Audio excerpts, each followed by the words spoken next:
sahabat abangnya pagi ini insyaallah sehat semua? Alhamdulillah, sehat yang Allah berikan kita kembalikan dengan pujian kita kepada Allah sebagai Rabb, zat yang kita yakini, yang telah memberikan itu kepada kita semua.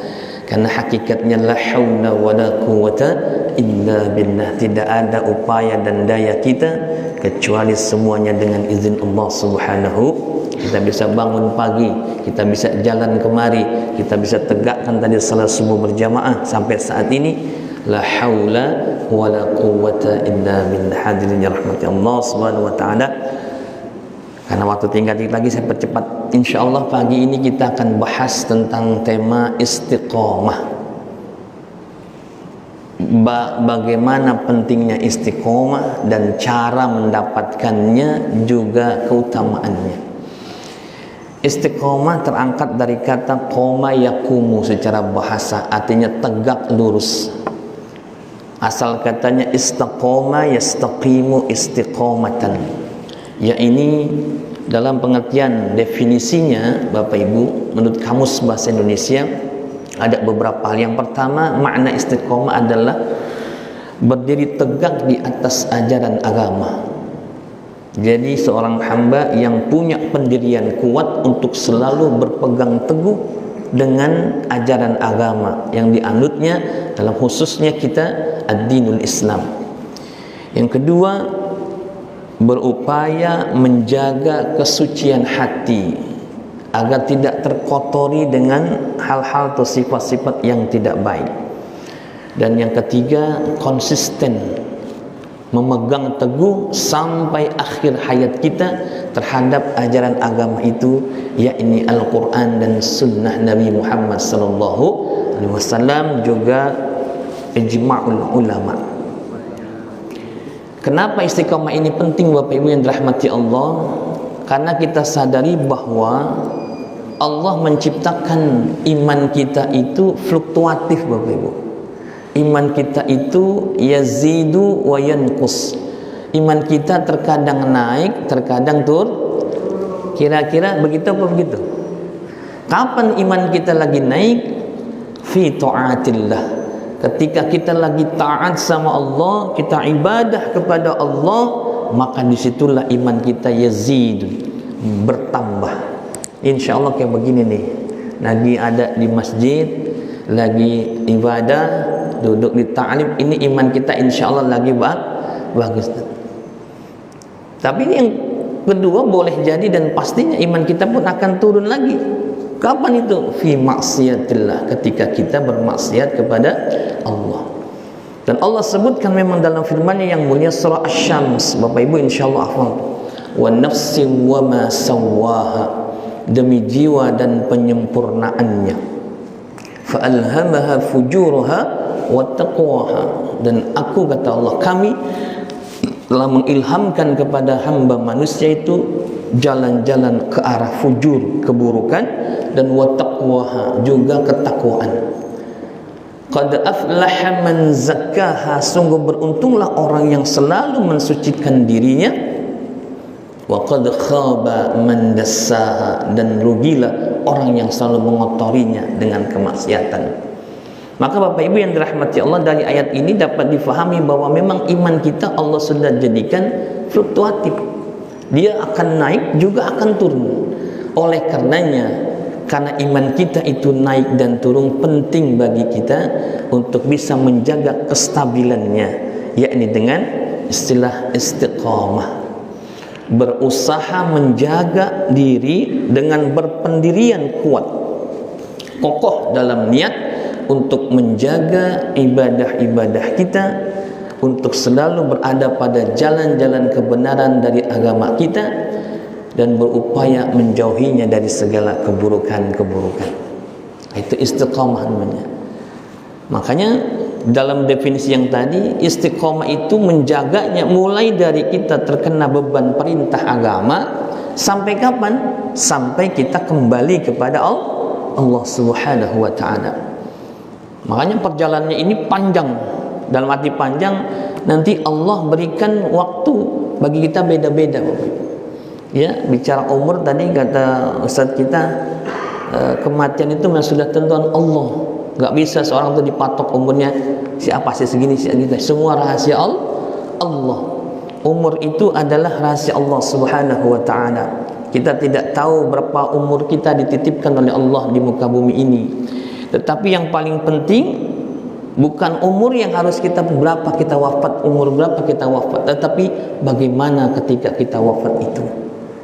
Bagaimana ketika di akhir penghujung, ketika Allah cabut ruh kita, wafat kita dalam keadaan husnul khatimah. Apa itu husnul khatimah? Allah sebutkan dalam firman-Nya yang mulia, ya ayyuhalladzina amanu taqullaha haqqa tuqatih wa la tamutunna illa wa antum muslimun. Wahai orang-orang yang beriman, bertakwalah kepada Allah dengan sebenar-benarnya takwa. Ai ma'nahu imtisali awamirillahi wajtanibu nawahihi, berupaya sekuat tenaga mengikuti perintahnya dan menjauhi larangannya. Di ujungnya wala tamutunna illa wa antum muslimun, jangan sekali-kali kamu wafat kecuali kamu dalam keadaan muslim. Ini puncak dari istiqomah kita, Pak. Menjaga ajaran agama, menjaga ketauhidan kita dalam mengesahkan Allah sampai kita nanti kembali kepada Allah Subhanahu wa ta'ala. Maka karena ini adalah proses yang harus kita jalani, dan kita sadari bahwa keimanan kita naik turun, ditambah lagi godaan-godaan dari luar internal kita banyak, maka ada beberapa hal yang mesti kita upayakan untuk menjaga keistiqomahan kita ini. Yang pertama, Bapak Ibu yang dirahmati Allah, satu, tadi disebut sama guru kita, Ustaz kita, Ustaz Syarifuddin, namanya ad-du'a ilallah. Jangan pernah berhenti memohon kepada Allah dengan doa kita, Pak. Karena doa ini adalah sebuah inti daripada ibadah kita. Nabi sabdakan ad-du'a muhul ibadah. Doa itu sumsumnya ibadah, intinya ibadah. Semua ibadah yang kita lakukan, salat, puasa, zakat, haji, semuanya kalau mau ditarik intinya adalah doa, permohonan kita kepada Allah Subhanahu wa ta'ala. Dan doa-doa ini diajarkan oleh para nabi-nabi pilihan Allah, mulai dari Nabi Allah Adam alaihissalam sampai Nabi kita Muhammad sallallahu alaihi wasallam. Mereka semua berdoa, walaupun mereka hamba pilihan Allah, hamba yang sudah dijamin surganya oleh Allah, mereka juga memohon kepada Allah untuk mendapatkan bimbingan. Dan kita alhamdulillah telah diajarkan satu surah, yang surah ini paling banyak kita baca dalam kehidupan kita, yang mana di dalamnya kita minta bimbingan kepada Allah. Namanya surah Al-Fatihah. Kalau kita dalam salat rajin dan melaksanakan rutin, yang wajib minimal 17 rakaat itu 17 kali kita baca dalam Fatihah. Kita ada doa ihdinas siratal, ini minta agar kita istiqomah sampai akhir, Pak. Ihdinas siratal mustaqim, ya Allah tunjukkan kami ke jalanmu yang lurus. Ai maknahu apa as-siratal mustaqim? Allah jelaskan di ayat selanjutnya, siratal ladzina an'amta 'alaihim, itu jalan orang-orang yang memberikan nikmat terhadap mereka. Ai maknahu nikmat apa?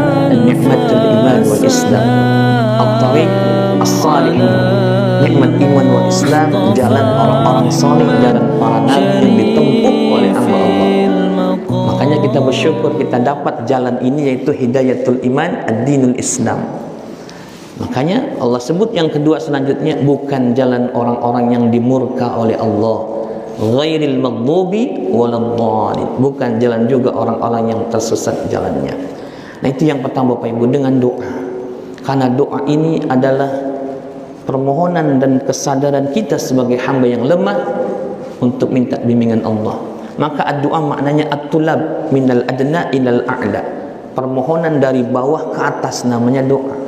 Tapi kalau at-tulab minal a'la ilal adna, itu namanya amar, perintah. Tuntutan dari atas ke bawah namanya perintah. Jadi kalau Allah kepada kita namanya perintah, tapi kita kepada Allah adalah permohonan. Yang kedua, kita cepatkan. Apa kiat istiqamah yang kedua? Azmul bin niyah, mengazamkan kuat niat kita. Kita sadari bahwa amal kita ditentukan sama niat kita, Pak Bu. Semua amal kita, kata Nabi, innamal a'malu binniyat, tergantung niat wa innama likulli imri'in ma nawa, tergantung daripada juga tujuan kita, maksud kita kepada tujuannya. Kita bisa tipu orang lain dengan ucapan kita bahwa kita mau begini, kita mau begitu. Kita bisa bilang kepada orang lain kita berbuat gini karena begini, karena begitu. Tapi ingat, an-niyah mahallul fi qalbi, tempatnya di hati, yang tahu hanya Allah yang Maha Kuasa, dan kita mau dibawa kemana amalan kita. Maka kalau niatnya sudah lurus, insya Allah dalam rangka mencari ridha Allah, niatnya untuk menegakkan kebaikan, untuk melaksanakan ketaatan pada Allah, insya Allah terjaga tuh amal kita. Yang ketiga, memaknai syahadat kita, Pak. Nabi ajarkan kepada kita, kalau iman kita lagi goyang, perbaharui dengan kalimat la ilaha illallah Muhammad Rasulullah. Kata Nabi, jaddidu imanakum bi kalimati la ilaha illallah. Perbaharui iman kalian dengan ucapan la ilaha illallah. Ai maknahu, tiada sesembahan illallah yang patut dan wajib disembah kecuali Allah. Tidak ada sesembahan yang kita ibadahi, yang kita tunduki, yang kita patuhi kecuali Allah Subhanahu wa ta'ala. Jadi kalau seorang hamba sudah memaknai kalimat ini, ketika dia beramal, amalnya kemudian tergoyang, amalnya itu kemudian diganggu dengan lain-lain maksudnya, dia ingat, ya Allah, Engkau Tuhan hamba, Engkau Tuhan kami yang maha tahu dan maha mengetahui maksud kami. Jadi kita bisa lurus lagi, Pak, insya Allah. Makanya kalimat tauhid ini adalah kalimat yang sangat tinggi maknanya, dan kalimat yang kita berharap alaiha nahya wa alaiha namut wa alaiha nub'as. Dengan kalimat ini kita dihidupkan oleh Allah di muka bumi ini, dengan kalimat ini pula nanti kita dimatikan oleh Allah Subhanahu wa ta'ala, dan dengan kalimat ini pula kita dibangkitkan oleh Allah Subhanahu wa ta'ala di mahsyar. La ilaha illallah. Subhanallah. Makanya ini semua nabi, Pak, tugasnya cuma itu doang, satu.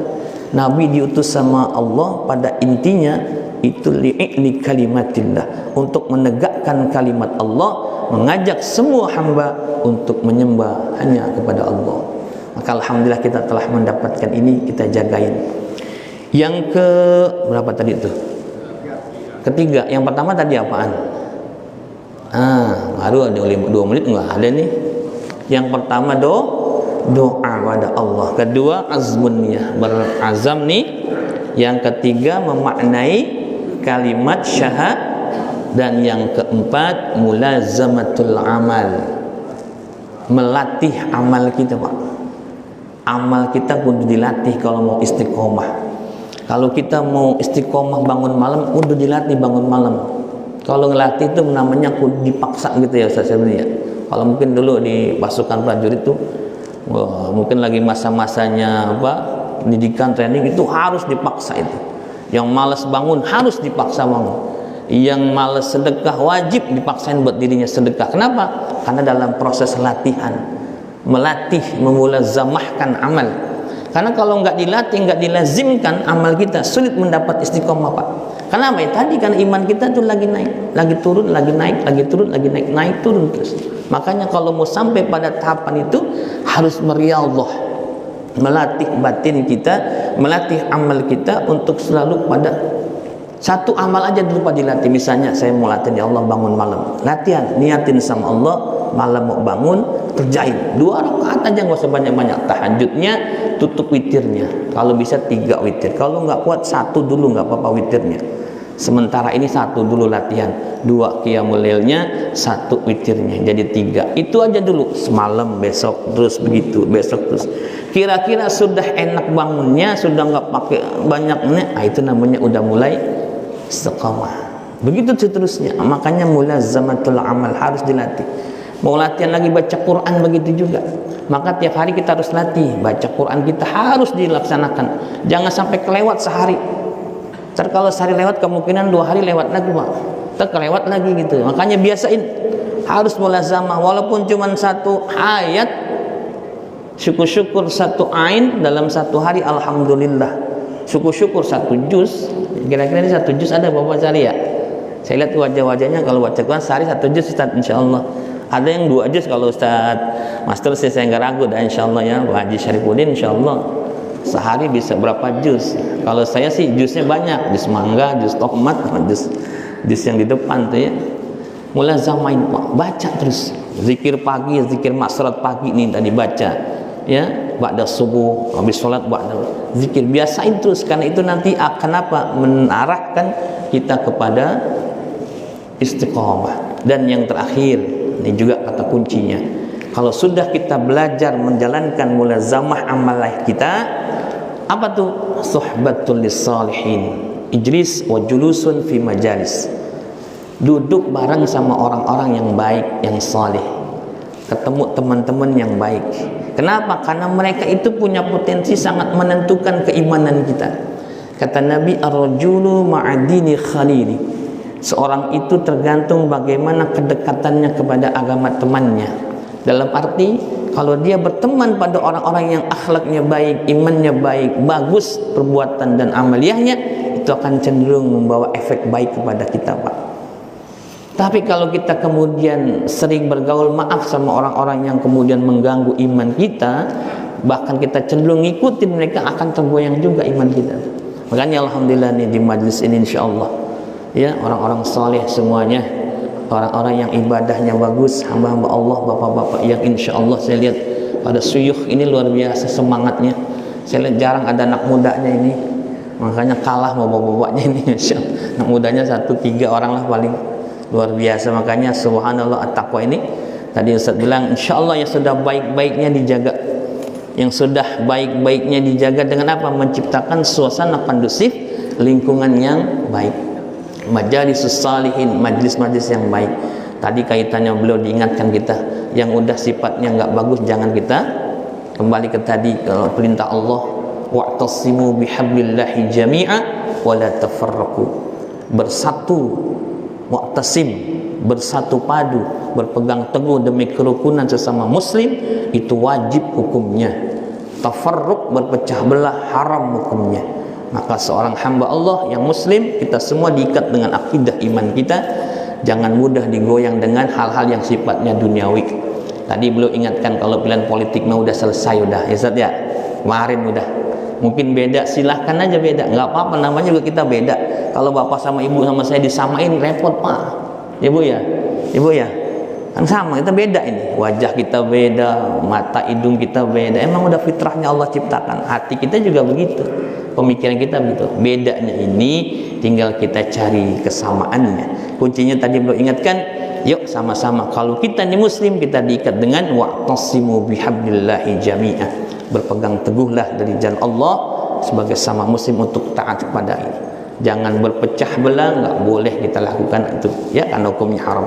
Maka dari itu alhamdulillah, duduk bersama, ketemu orang-orang saleh yang baik yang menginginkan kita pada ketaatan, itu menjadi cara untuk bisa kita mendapatkan istiqomah dalam kita beragama sampai pada akhirnya, amin.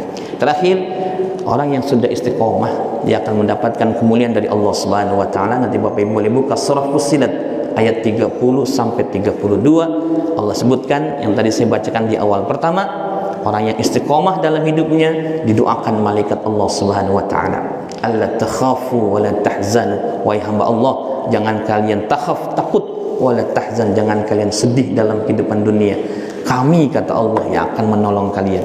Wa absyiru bil jannah, dan nanti ketika sampai akhir hayatnya di sakaratul mautnya, malaikat datang kepada ruh mukmin itu mengatakan, wa absyiru bil jannah, kami akan diberikan oleh Allah, disuruh oleh Allah memberitahukan, ini tempat kalian di surga Allah Subhanahu wa taala.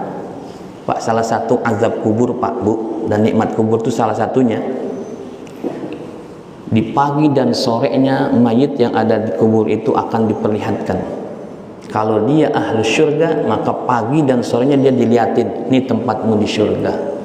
Kalau dia neraka, ini tempatmu di neraka. Baru dilihatin doang Pak, itu namanya nikmat dan azab. Coba deh Bapak, kalau lagi Ibu, kalau lagi nonton TV, filmnya serem banget, pembunuhan mulu, pemotongan orang mulu dipotong-potong bisa, naudzubillah. Itu kalau kita baru lihat aja nggak ngerasain kan, gimana dampak psikologisnya itu? Terbawa tuh, seremnya, ngerinya. Tapi kalau tayangannya yang menyenangkan hati, membahagiakan hati, psikologinya juga kena. Itu dampak daripada azab dan nikmat kubur. Apalagi nanti ketika benar-benar merasakan yang namanya syurga dan neraka Allah Subhanahu wa taala. Wallahu a'lam. Ini aja dulu saya buka, silakan barangkali ada yang mau diobrolkan. Fadhil silakan. Baik, berhubung tidak ada yang tanya, mungkin sampai sini dulu insyaallah kajian kita. Sebagai satu kesimpulan, mari sama-sama kita azam kuat dalam niat kita untuk selalu menjaga ibadah kita, menjaga diri kita dengan memohon terus kepada Allah dan melatih ibadah kita agar kita bisa sampai pada akhir hidup kita. Tadi belum guru kita katakan, Ustaz Firudin, ada hamba yang baik sama Allah, yang baik juga sama manusia. Ini yang kita minta sama Allah. Karena kata firman Allah dalam Quran, "Duribat 'alaihimuz zillatu aynama thuqifu illa bihablin minallah wa hablin minan nas." Akan ditimpakan segala kesulitan kehidupan yang tidak baik jika seorang hamba tidak bisa menjaga hubungan baiknya dengan Allah yang kita kenal dengan namanya hablum minallah, dan hubungan baiknya dengan manusia yang kita kenal namanya hablum minan nas. Mudah-mudahan, bahkan lebih dari itu kata para ulama, bukan hanya kepada manusia, hablum minal alam, kita disuruh berbuat baik sama alam Allah ini, sama hewan, tumbuhan dan sekitar kita, karena mereka juga adalah makhluk-makhluknya Allah Subhanahu wa taala. Jadi enggak boleh kita orang muslim menyiksa hewan, binatang dan lain sebagainya, karena mereka juga disuruh sama Allah untuk kita jaga, untuk kita rawat dan untuk kita kelola dengan baik. Semoga Allah hadirkan istiqamah dalam diri kita, dan Allah Subhanahu wa taala menjaga kita, keluarga dan jamaah kita sampai pada akhirnya wafat kita dengan mengucapkan biqauli la ilaha illallah Muhammadur Rasulullah. Astaghfirullahalazim. A'udzubillahi minasyaitonir rajim. Bismillahirrahmanirrahim. Allahumma shalli ala sayyidina Muhammadin fil awwal wa akhir wa sallim radhiyallahu tabaraka wa ta'ala an sahabat Rasulillah ajma'in. Alhamdulillah rabbil alamin. Wassalatu wassalamu ala sayyidina Muhammadin wa ala alihi washabbihi ajma'in. Allahumma arinal haqqa haqqan warzuqna ittiba'ah wa arinal batila batilan warzuqna ijtinabah. Ya Allah, tunjukkan kepada kami kebenaran itu adalah yang benar, hak itu adalah hak, dan kuatkan kepada kami untuk mengikutinya. Tunjukkan pula kepada kami yang batil itu batil, dan berikan kekuatan kepada kami menjauhinya ya Allah. Allahumma a'inna ala zikrika wa syukrika wa husni ibadatik. Ya Allah, jadikan kami hamba yang selalu bersyukur atas nikmat yang kau berikan, hamba yang senantiasa berzikir kepadamu dalam setiap keadaan apapun, dan hamba yang berupaya terus memperbaiki diri kami hari lebih baik daripada sebelumnya dan esok lebih baik dari hari ini. Ya Allah, terimalah doa-doa kami. Rabbana atina fid dunya hasanah, fil akhirati hasanatan wa qina azabannar.